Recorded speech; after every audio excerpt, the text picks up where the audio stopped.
Have you ever worked so hard that it feels like you're breaking your soul for nothing? You watch others grab opportunities with half the effort, while your own bank account stays empty and your dreams gather dust.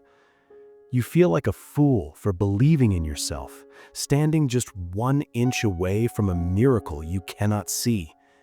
If you are currently at the edge of giving up, feeling like you are running in place while time runs out, this story is for you. Today, we learn why your zero is actually your greatest power. Once upon a time, in a land where the sun hid behind thick gray clouds, lived a man named Elian. Elian was a man of quiet strength and calloused hands. In his village, everyone was obsessed with the surface gold, small, shiny flakes found in the river. They worked fast, they laughed loud, and they spent their gold as quickly as they found it. They lived for the now. But Elian had a different vision. He had studied the ancient maps of the Obsidian Peak, a mountain made of rock so hard it was said to be unbreakable. The maps claimed that deep inside this mountain sat the heart of light, a diamond the size of a human skull that could power a whole city forever. Elian began his journey. While the others stayed by the easy river, Elian climbed the steep, cold mountain. He chose a spot on a dark, jagged wall and swung his heavy iron pickaxe. Clink, clink, clink. The first month was a battle of silence. Elian struck the rock 10,000 times. He expected to see a spark. He expected to see a crack. But every night when the moon rose, he looked at the wall and saw nothing. The obsidian was as smooth and black as the day he arrived. He walked home with lungs full of dust and a body that felt like it was made of lead. Years passed. Elian was now 40 feet into the mountain. The air was thin and freezing. To the village below, Elian was the mad miner. They used his name as a warning to their children. Don't be like Elian, they would say, who trades his life for a hole in the dark. His own friends stopped calling his name. His wife grew silent, her eyes filled with a pity that hurt more than any insult. He was living in the invisible phase, the most dangerous period of success. If you looked into Elian's tunnel, you saw no gold, you saw no diamonds, you only saw a man hitting an unbreakable wall. Every day his brain whispered, "They are right, Elian, you are failing. The river people have bread and wine, and you have only dust. Give up." But Elian remembered the map. He didn't trust his eyes, he trusted the work. By the third year, Elian's strength was gone. One rainy evening, he sat in the mud of his tunnel and dropped his axe. He touched the black rock. It felt cold, mocking, and solid. He decided that this was the end. He would leave the mountain and admit that he was a fool. As he closed his eyes, a shadow appeared. It was an old man, a former master of the mountain. He didn't offer Elian water or a new tool. He simply said, "Elian, you think the mountain is winning because it is still standing, but you are ignoring the physics of the universe. Every strike you made didn't just hit the surface, it created a microfracture deep inside the core.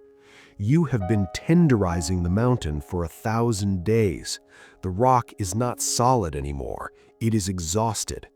Go back, and this time, don't look for a crack, listen for the pulse." Elian returned the next day. He was terrified, but he was curious. He didn't swing. He pressed his ear against the black obsidian. At first, there was silence, but then he heard it. A sound like 1,000 tiny mirrors breaking deep inside the stone. A high-pitched, vibrating hum. He realized that the mountain was holding on by a single thread. He picked up his pickaxe. He took a deep breath. He didn't swing with anger. He swung with the certainty of a man who knows the secret. Crack! The entire mountain didn't just break, it sang. A massive slab of obsidian fell away, and behind it sat the heart of light.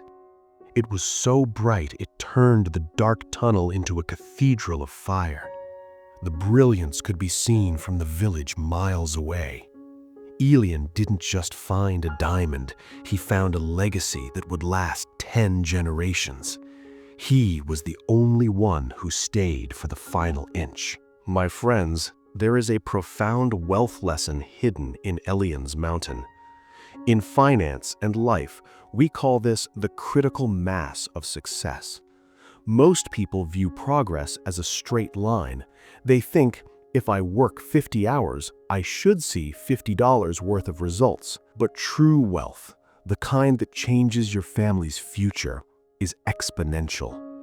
For 90% of the journey, your results are zero.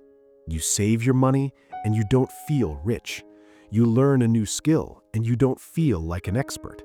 You build a side business and you make no profit. This is where most people quit.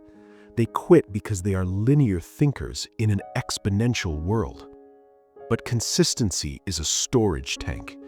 Every hour you work, every dollar you save, every book you read is a drop of water in that tank. You can't see the water rising, but the tank is getting heavy. Then one day, you add one more drop. The tank overflows.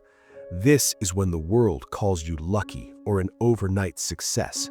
But you know the truth. You were winning during the silence. You were winning when you were failing. The rock was always getting thinner. The tragedy of life is that most people spend their entire existence digging 1,000 shallow holes, but they never have the courage to dig one deep well. They quit when they are just one strike away from the diamond because they can't handle the loneliness of the grind. So I have to ask you, are you quitting because it's impossible?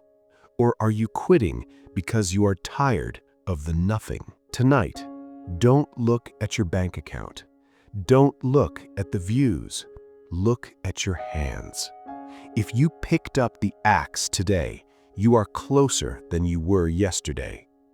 Do not let another year pass you by in the valley of regret. Your reaction to the silence is your power. Walk lightly.